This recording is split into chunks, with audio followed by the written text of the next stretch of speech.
Okay, so we may as well consider this as sort of like an extra, as it were, so we can actually just wrap up all of the Manchester High School leaks in basically one neat little bow, because I spent nearly 2.5 hours trying to make sense out of what Chris was trying to say, is the word I'm going to use, with light emphases last time.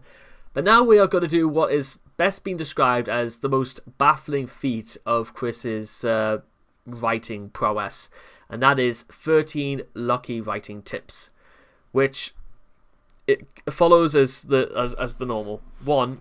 Use standard written English. 4. The thesis statement el finale estance de introductio paragrafi. And 13. Checa tu escribio more carefully. Selected writing tips, I should say. Now, you may be confused as to why all of a sudden Chris has decided to start speaking Espanol. Well, and why on earth he felt like the need to do this when he literally stated in his opening tip is to use standard English. Well, you're about to see. 13 Lucky Writing Tips is a school paper detailing a list of techniques to improve rhetoric. It is likely Chris simply wrote them down as a teacher read them off, as he begins disregarding them as soon as tip number 4, switching from standard written English to Spanish in order to flex his Peggy Hill-esque grasp of the language. It is possible that Chris actually invented a new kind of grammatical error. For most learners of a new language, it is a common mistake to use false cognates, a word that seems like a word in our own language, but has a completely different meaning. But Chris pushes the envelope by using assumed cognates, words that don't exist in the language at all, that Chris made up. Thus, the document is a candid example of Chris's poor grasp of the Spanish language. And because I know it's a bit hard to see them here, there is a transcription. Here we go.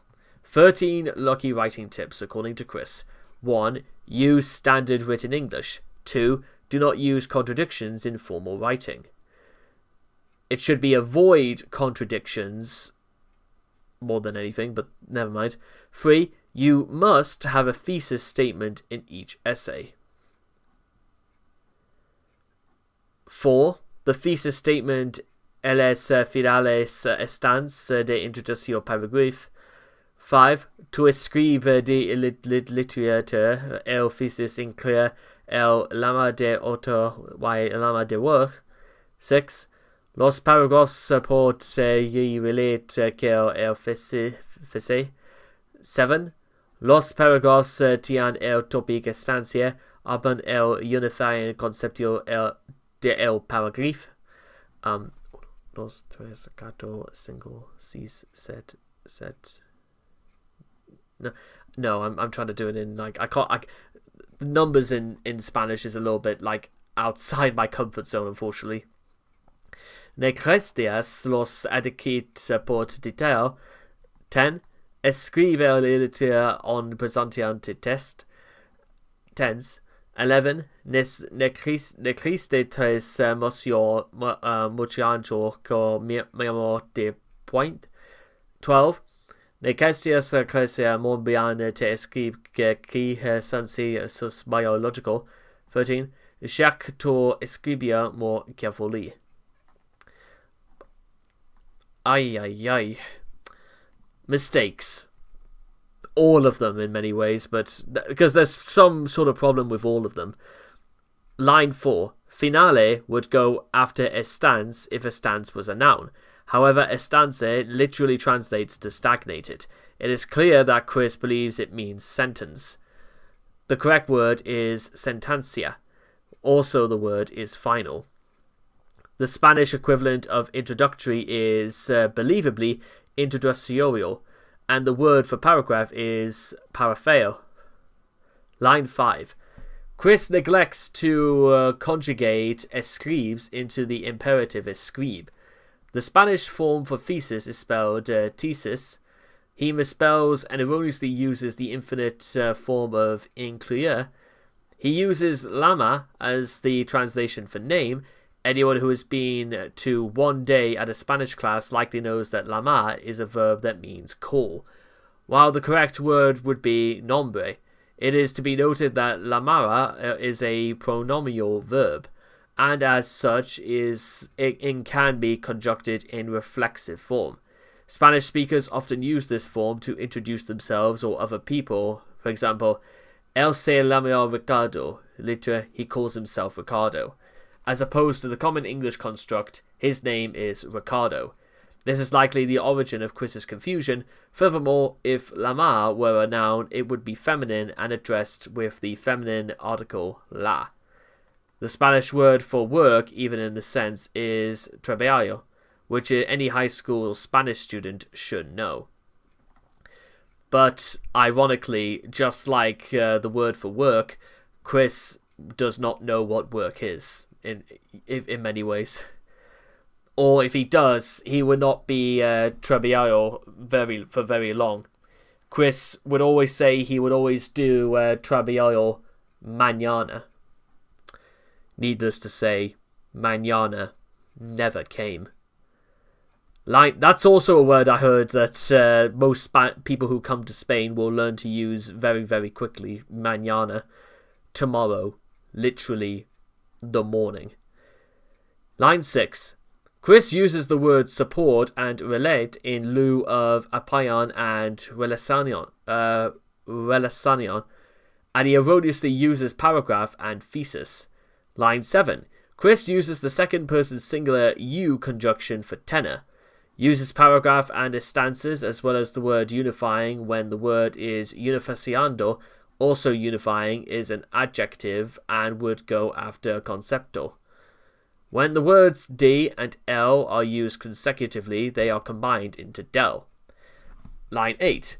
The Spanish word for details is detalles. Chris also uses support, relate, estance, and paragraph. He uses topic when he means tema.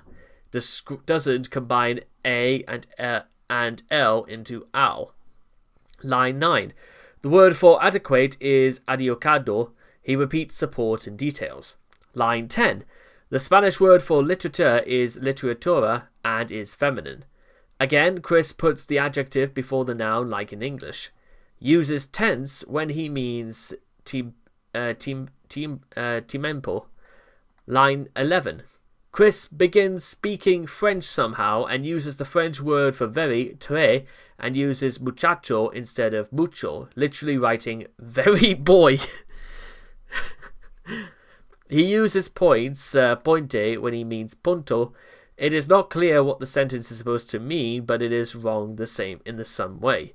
Line 12. This sentence makes no sense. It is not clear what verb he meant, but creer means to think or believe. Possibly he's trying to say to use his imagination, which maybe he did because it takes some level of effort and skill, for him to do that. Line 13. While this may be the most correct line, the Spanish word for carefully is curiosamente.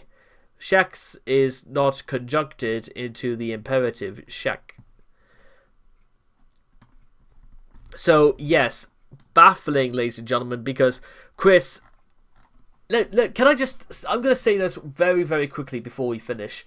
Chris decided for no other reason, probably just because he thought he was trying to be clever, to start speaking Spanish when he was talking about lucky writing tips, and the first thing he writes is use standard written English and then delves into Spanish, doesn't use the correct verbs, tenses, or puts them conjunctively in the sentence correctly, starts using French verbs and nouns, and then for whatever reason they come up with something that not even the quickie, or possibly even someone who probably looked into the Spanish language, could even fathom or understand.